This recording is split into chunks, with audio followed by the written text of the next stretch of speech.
بسم اللہ الرحمن الرحیم۔ نبی رحمت صلی اللہ علیہ وسلم نے فرمایا احب اللہ لیغزوکم من نعمہ، کہ تم اللہ تعالیٰ کے ساتھ محبت کرو اس لیے کہ اللہ تعالیٰ تمہیں اپنی نعمتوں سے غذا عطا فرماتا ہے۔ اللہ تعالیٰ تمہیں اپنی نعمتیں عطا فرماتا ہے، تم ہر وقت اللہ تعالیٰ تم پر اپنی نعمتوں اور رحمتوں کی بارش برساتا ہے، اور تم ہمہ وقت اللہ تعالیٰ کی رحمتوں اور نعمتوں میں غوطہ زن رہتے ہو، اس لیے تم اللہ تعالیٰ کے ساتھ محبت کرو۔ اور آگے فرمایا وَأَحِبُّونِي لِحُبِّ اللَّهِ، فرمایا کہ تم مجھ سے محبت کرو اللہ تعالیٰ کی محبت کی وجہ سے۔ نبی رحمت صلی اللہ علیہ وسلم نے فرمایا تم مجھ سے محبت کرو اللہ تعالیٰ کی محبت کی وجہ سے۔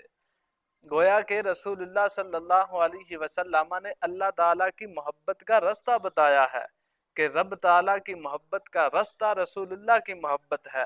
رسول اللہ صلی اللہ علیہ وسلم کی محبت اللہ تعالیٰ کی محبت کے لیے وسیلہ ہے، ذریعہ ہے اور راستہ ہے۔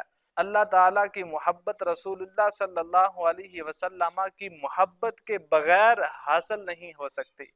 اور آگے فرمایا وَأَحِبُّوا أَهْلَ بَيْتِي لِحُبِّي، فرمایا تم میری اہل بیت کے ساتھ محبت کرو لحبی، میری محبت کی وجہ سے۔